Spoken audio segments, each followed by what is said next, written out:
Hi, I'm Bob Knighton. I'm the president of the Greene Land Trust. Greene Land Trust is an accredited organization working to protect the places that make Greene County and New York special. This video showcases one of those special places, the Mawignack Preserve in Catskill. The 144-acre preserve is located at the confluence of the Catskill and Catskill Creeks, about a mile upstream from the Hudson River. It has 2 miles of shoreline and a floodplain that helps to provide flood attenuation downstream. It also demonstrates a full history of the region of the Hudson River Valley, from the earliest indigenous settlements through the present day, and does so in a beautiful setting. These attributes all contributed to the decision to protect this property. Scenic Hudson agreed to purchase the property if Greene Land Trust would take responsibility for developing and maintaining it. So the property became the Mawignack Preserve. That word is a name that came from the Native American people, and it was close to a word they used for a land where 2 rivers meet. The Hudson River Valley Greenway provided a grant to install interpretive signs along the 1.5-mile trail in the preserve. The grant also provided funds to create this video to provide virtual access to the preserve. We begin at the top of the trail and follow the trail counterclockwise with a stop at each interpretive sign. We interview local experts on the diverse history and importance of preserving this land.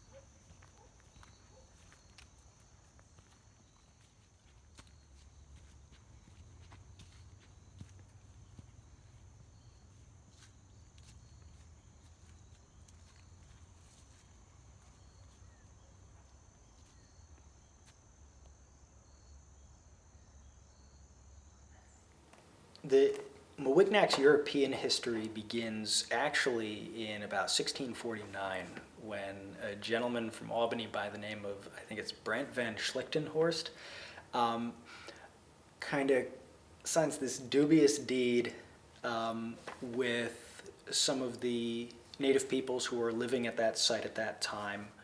The colonial government of New Netherland at the time, the Dutch administration, didn't want people purchasing any of this land down along the Catskill Creek, so the deed was originally declared null and void until it was most famously purchased and adapted by Dirk Tunis van Vechten, who was the gentleman who built what became what is now the 1690 house of the Van Vechten family on Snake Road.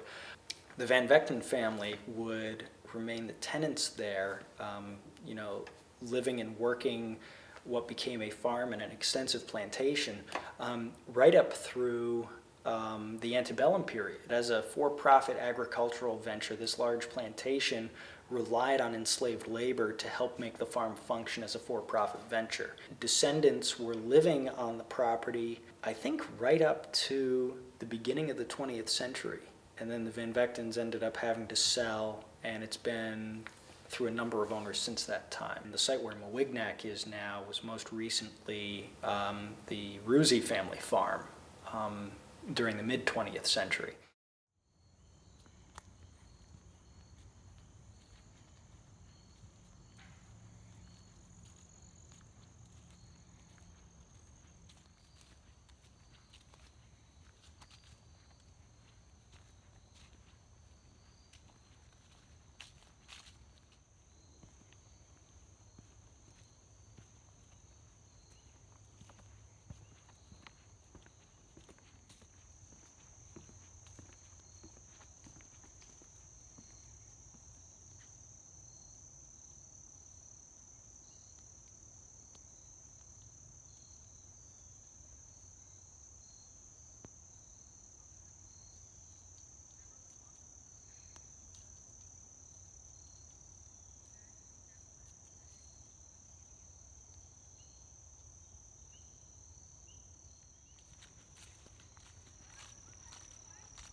I'm Heather Parabeck. I'm the manager of visitor engagement here at the Thomas Cole site.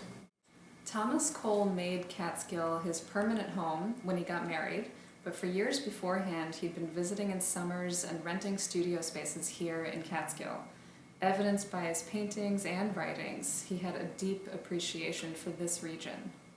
He painted the area around the Catskill Creek and near what is now the Mawignack Preserve over a dozen times. He describes this place as a favorite haunt of his, where he really enjoyed taking walks. It's about a mile from his home.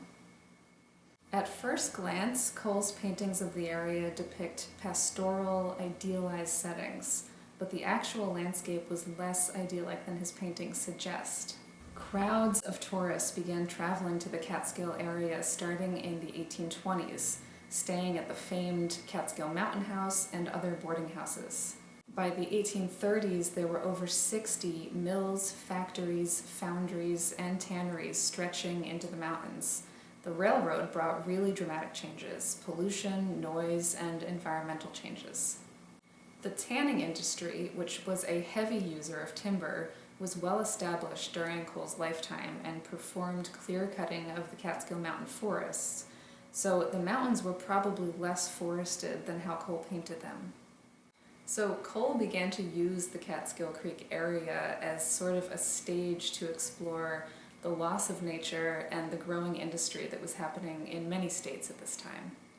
If you look at a painting like View on the Catskill, Early Autumn, you see very little evidence of industry except for a few small hints. First, at the foot of the mountains, smoke rises. Is this smoke from the tannery, perhaps?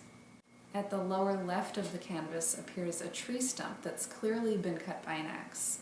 In so many of his paintings, Cole inserted hints that the landscape is changing. If we look at a painting like River in the Catskills from 1843, he's hardly hinting at these changes anymore, but rather explicitly paints a train. This was the Canajoharie and Catskill Railroad, whose tracks came right through what is now Mawignack Preserve. The rest of the landscape is also starkly different from others he painted. Much of the forested areas are clear-cut. The scene is almost glaringly sunny without trees to provide shade. And standing front and center is a man holding an axe, as though surveying what trees still need to be cut down.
In 1830, the Canajoharie and Catskill Railway is granted a charter by the state of New York to organize and create a railroad running from the new village of Catskill out to Canajoharie.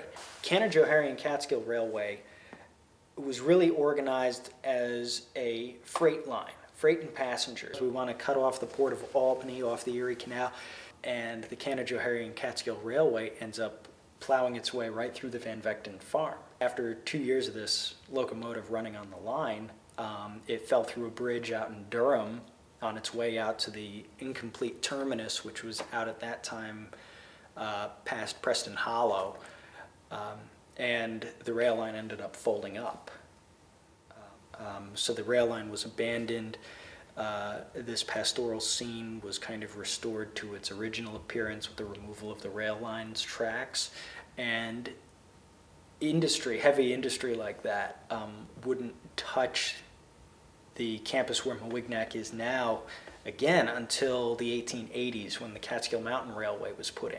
The Catskill Mountain Railway, which is organized in 1880 and they begin construction that year, ends up reusing part of the route of the old Canajoharie Catskill Railway, which actually cut into a bank literally right up against the 1690 Van Vechten House and then cut through the fertile lowlands right on the edge of the rise and the hill up to Jefferson Heights, where part of Mawignack's trail is now. And the Catskill Mountain Railway, which was far more successful in the end, set out with an objective of exclusively moving passengers to summer boarding houses and resorts in the Catskill Mountains. The man who organized it, Charles L. Beach, had been a young man when the Canajoharie and Catskill Railway went under in the 1840s. At that time, he was the proprietor who had just taken over the Catskill Mountain House and was running it as a new and luxurious antebellum resort. And that rail line operated for, I think, something like 35 years, moving passengers and eventually some freight locally from Catskill Point at the steamboat terminal of the Hudson River Day Line out to points like Caro, where there were a bunch of summer boarding houses, and then on to the Otis Elevating Railway Station near Lawrenceville and Palinville Station at the foot of Cotterskill Clove. They did that rail line in the end was probably the automobile and World War I. So the last train that runs on that right-of-way would have been around 1917.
I'm Dan Smith. I'm the Land Stewardship Coordinator for Scenic Hudson. I am responsible for natural resources management on our fee lands, so our parks and preserves, which includes invasive species management and habitat restoration.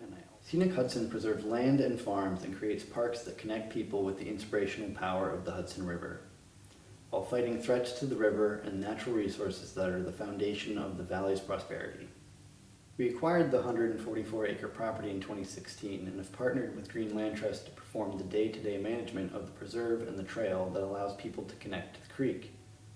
Our natural resources goal is to restore the biodiversity and habitat functionality of the 40-acre former agricultural field.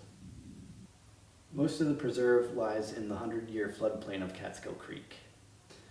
New York Natural Heritage Program identified patches of floodplain forest on the west and southern end of the property and another to the north.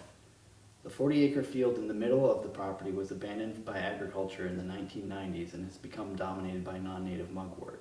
So what a floodplain forest does or will do better than our current mugwort field is that it slows down floodplain forests slow down water when you have flood events. Just the structure of the trees, it slows the water down, and that allows things like it allows silt to drop out so that you don't get a lot of siltation further downstream. It allows the nutrients to drop out, which is why those soils are so rich and why they were converted to agriculture. So one of the things we expect to see with climate change in the Northeast is more precipitation every year, and we also expect to see it fall in extreme events more frequently.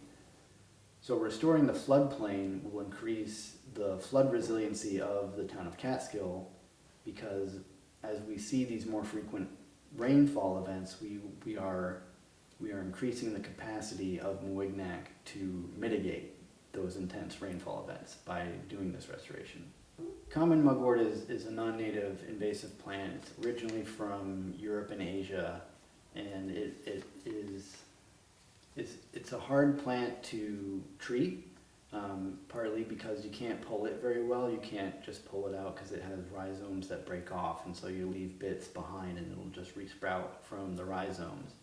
So what we've been doing is we've been mowing it 3 to 4 times a year to try and suppress it, because we found on the trail, at least where Greene Land Trust has been mowing continuously, that the mowing seems to suppress the mugwort enough that grass starts to grow underneath it. So it kind of displaces the mugwort with all the mowing. So we've been mowing the areas where we planted the trees very heavily, and we've started to see more grass and less mugwort in several areas of it. The U.S. Forest Service and the Nature Conservancy have been working on the American Elm Restoration Project. Dutch elm disease arrived in North America in the 1930s, and by the 1970s it had killed most of the elms in the country. The goal of the American Elm Restoration Project is to create genetically diverse strains of American elm that are tolerant to the fungus that causes Dutch elm disease. So as part of this project, in 2020, 28 of these disease-resistant elm trees were planted as part of our restoration efforts at Mawignack. They will be monitored by Nature Conservancy scientists to see how well they survive, because they have multiple different strains of these trees that they've bred, so they're going to see which perform best in a live laboratory.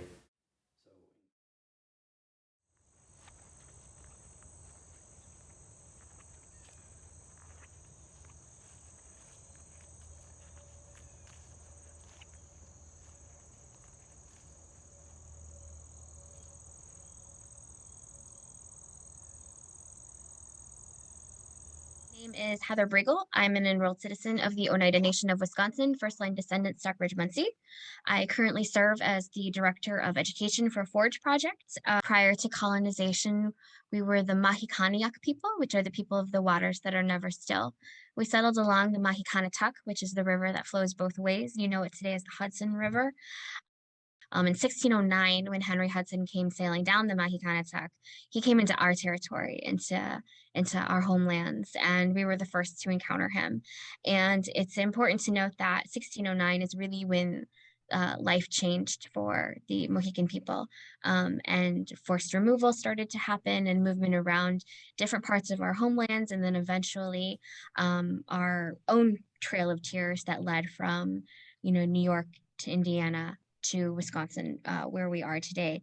But, we were known as the River Indians. We numbered 25,000 or more at one point in time. And, we have a strong, really rich history in the area. And it's a history that we look to bring awareness to every time we travel out there or do any sorts of talks about our history. We want people to know that even though our seat of government now sits here in Wisconsin, that is our home out there. And that's very important to know.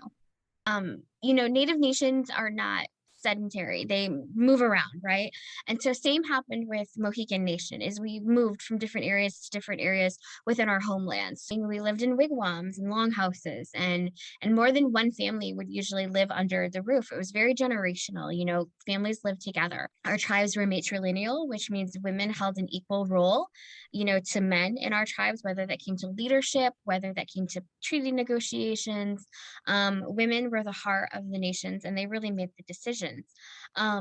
With the time of Henry Hudson coming into our lands and the inception of the fur trade, life really did start to change, because now you're in competition to get the furs and to sell them to the Dutch or whoever the settlers were at the time, because you're now becoming dependent on bringing in money, right, to help the ever-changing lifestyle that's going on. We've got, traditional items really stop being made and you get, those iron kettles and beads and those goods from the fur traders are now becoming part of your everyday way of life. And you want to keep, those items coming in because especially with like beads, you can make beautiful beadwork, right? And you can sell it. And that brings in income for your tribe. There was really a lot of great competition between the Mohicans and other Indigenous nations and the Haudenosaunee, which is also the Iroquois Confederacy or Six Nations. And in 1628, everything kind of comes to a head with a war between the Mohawks and the Mohicans, where the Mohawks, they win. And so we're kind of driven a little bit off of our lands because they are now going to be the dominant trader in the area with the Dutch and the fur trades and all of that. But then you also see what happens because of those fur trades. The beaver population starts to really dwindle. So things start to suffer. And so now you've got to find other ways to kind of,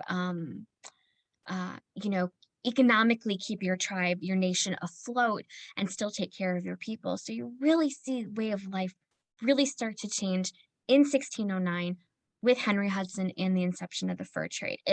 Life as we knew it prior to that really starts to change. And it doesn't just start to change for us in Mohican Nation, but it starts to change for all of the Indigenous nations in the Northeast.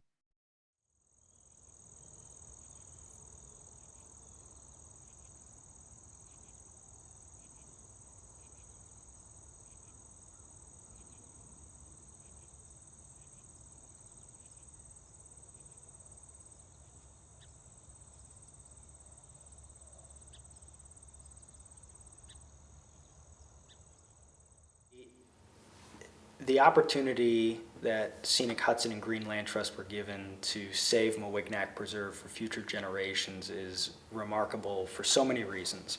But as a historian, being able to walk through this place, see this interpretive signage that's been done, and to be able to, experience in a relatively small venue, the entire history of a region going back to, the earliest years of the Native American settlement of this place, through European colonization, through the Industrial Revolution, all the way up to the present day is really, really remarkable. I don't think that there are any other spaces that I can think of off the top of my head that